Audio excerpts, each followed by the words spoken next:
Op 6 Maart herdenk die kerk die heilige Colette van Corbie, ook bekend as St. Colette Bolle, wat 'n vrou was van buitengewone geloof en wie se lewe van gebed en hervorming gehelp het om die Fransiskaanse Klaristenorde te hernie tydens 'n tyd van geestelike agteruitgang vir die Klariste.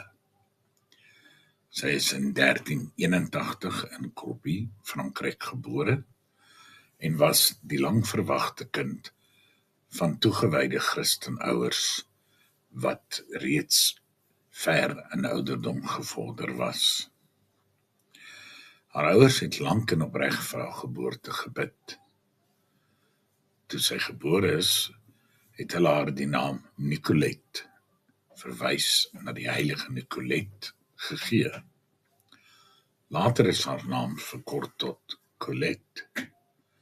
Van kleins af het sy 'n sterk neiging tot gebed en toewyding aan God getoon. Nadat haar ouers oorlede is, het sy 'n kontemplatiewe, asketiese, godsdienstige lewe gesoek. Aanvanklik het sy by die Beguine aangesluit, 'n groep vrome leuke vroue, maar sy het 'n dieper spiritualiteit begeer. Later het sy die godsdienstige lewe onder die vaandel van die arme Clarisse omhels.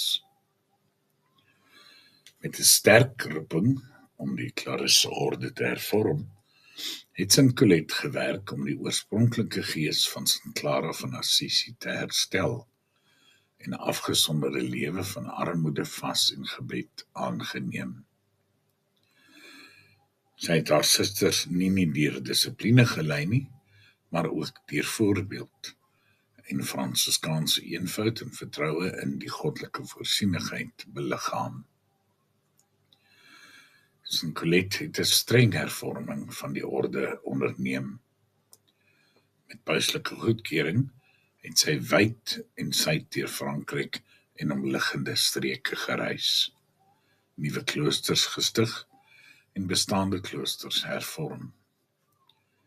Ten spyte van weerstand en swaar kry, het Colette standvastig gebly en in wysheid en geestelike krag gegroei. Talle wonderwerke is toegeskryf aan haar voorsprake gedurende haar leeftyd, insluitend genesings asook die gawe van profesie. St. Colette is op 6 Maart 1447 oorlede, na dekades van getroue diens. Sy is in 1807 heilig verklaar en word geëer as 'n invloedryke hervormer en geestelike leier. Sy is die beskermheilige van vroue wat swanger wil raak, verwagtende moeders en siek kinders.